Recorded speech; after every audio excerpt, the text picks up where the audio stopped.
bir dert verib getdin, çəkiləcək dərmanı yox. Nə bu dərdim insan deyil, insafı yox, vicdanı yox. Elə bir dert verib getdin, çəkiləcək dərmanı yox.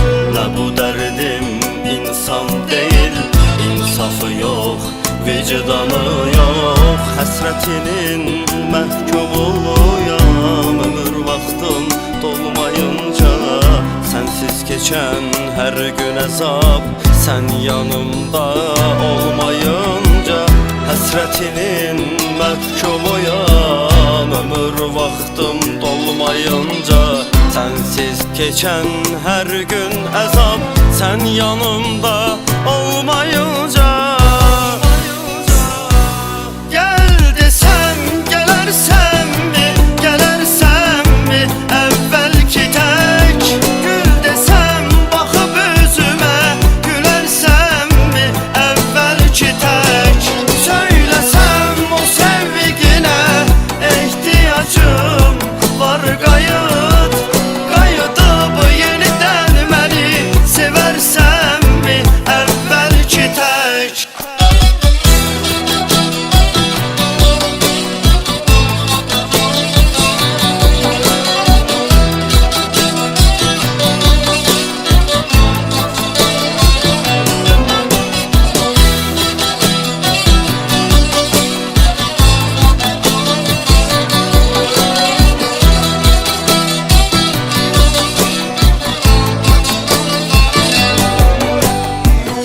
Gecə gündüz xəyal edib, xəyalınla yaşayıram.